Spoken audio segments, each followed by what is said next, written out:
Hey guys, welcome back to the channel. So in today's video, we're going to be talking about how to install a K&N high flow air filter. Now the primary purpose of this filter is to increase airflow to your car. So essentially you get a little bit more horsepower as well as a little bit better acceleration. Now I'm not going to go too deep into the details of how exactly it works. I'll link a video to my video that kind of shows you and breaks down like the benefit of using a K&N air filter versus all the other brands that are out there.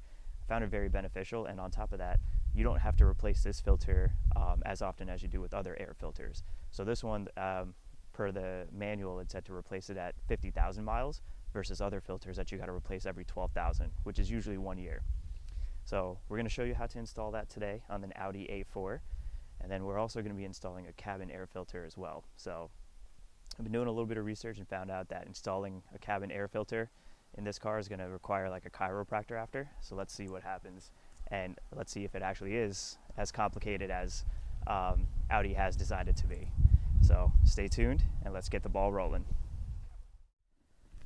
Okay, so the first step, what I'm going to do is I'm going to slide the seat back as far as I can to give me a little bit of room to work with. Okay, so we're on the passenger side, and it's located, this is very challenging. It's located down here under the passenger footwell. Apologies for the shaky video. It's not really a comfortable position to be lying down in. I can already see why a chiropractor would be needed. But basically, it's back here under this compartment right here. So what we're gonna do first is remove this. Now, the way to remove this cover, there's these two little clips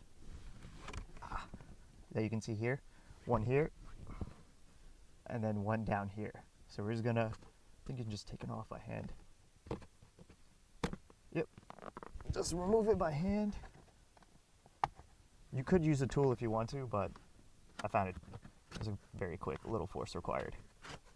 And then just grab on this. All right, set this down. All right, I'm trying to give you guys the best angle. So essentially the filter is back here.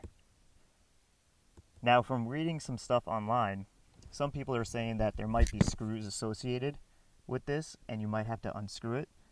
In my case, I don't see any screws, so I might just be able to pry it off. So let's see what happens. Grab it at the corner.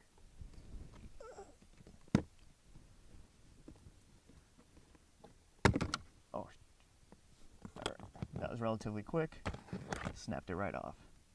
So here's the cabin air filter, guys. So all you do is just pull it out. A little bit of tug should be fine. Don't know why you would have to design it like this, but German engineering, right? Okay, there we go. So I'm gonna pause this video for a second, guys, and then come back because I can't really get out of the car.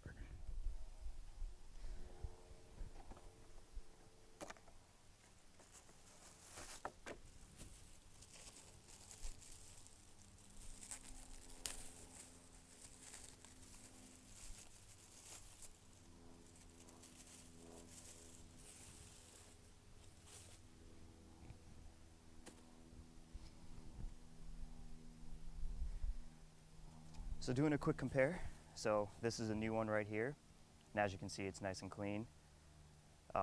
It's charcoal activated, so the benefit of this is it filters out a little bit more of the pollen as well as a little bit more of the dust. Now just comparing to make sure some verbiage. So mine is made in China versus this one, where the original one is made in Slovakia. Very interesting, I've never had anything made in Slovakia before. But there's no model number on here, so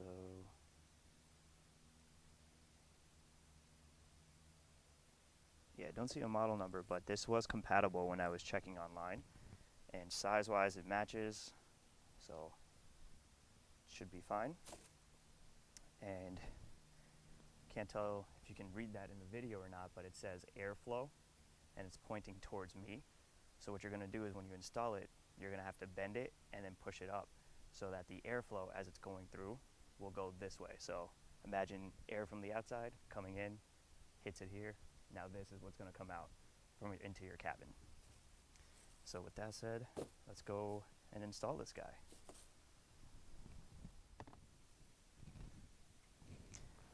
Okay, so to install it is basically the reverse of what we did to remove it. So the first thing I have to do is basically break my back and get back into the car.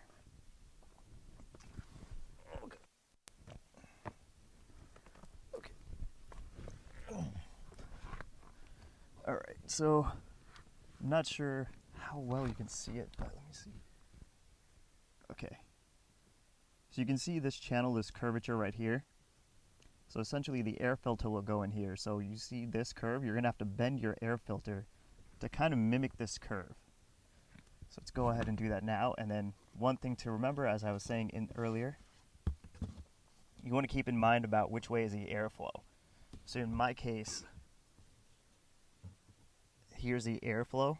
It's pointing down. So that's the way that, so I'm going to bend it this way. Again, if you look,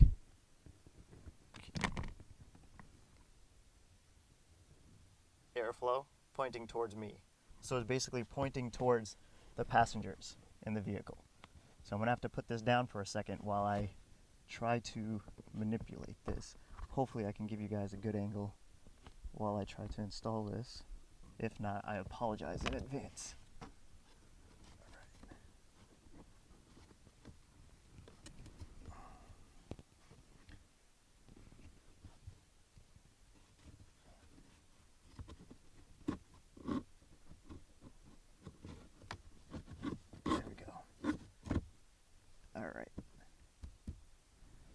So I'm not sure if I was able to capture all of that during the install process or if you just saw the top of the dash, but here it is.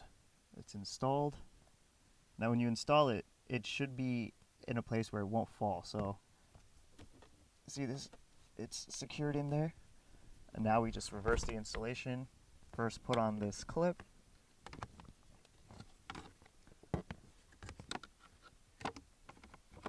I think it might help if you clip it back here first. So if you see this clip, this guy.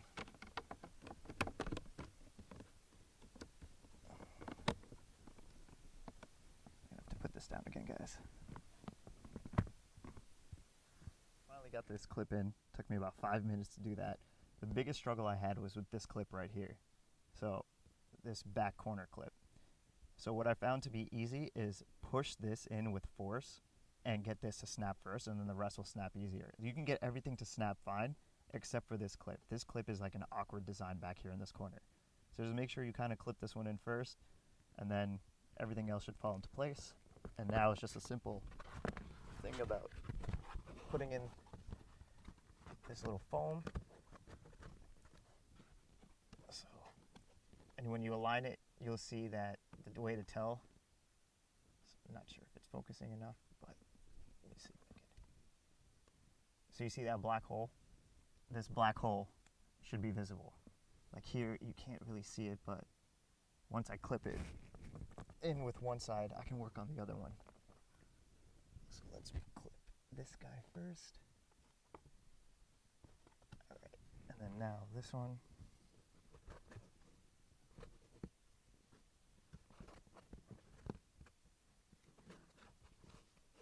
There we go. See it? I'll clip it in.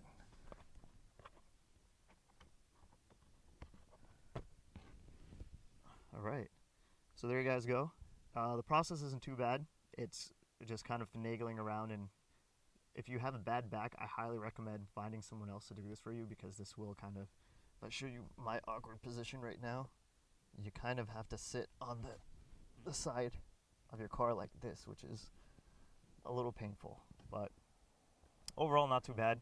Save yourself the money and just do this replacement on your own. It's not that hard at all. Hope you guys found joy in this video, and hopefully it was helpful. If so, please feel free to share and subscribe and like. I'll be doing more of these little videos, just trying to maintain my car on my own. So with the help of Chris Fix, Burning Rubber, a lot of these other guys that I watch, I just wanted to share some of my stuff that I do to the car as well. So again, hope you found the video helpful, and if you did, drop me a comment or a like or a subscribe or anything would be appreciated. Thank you guys.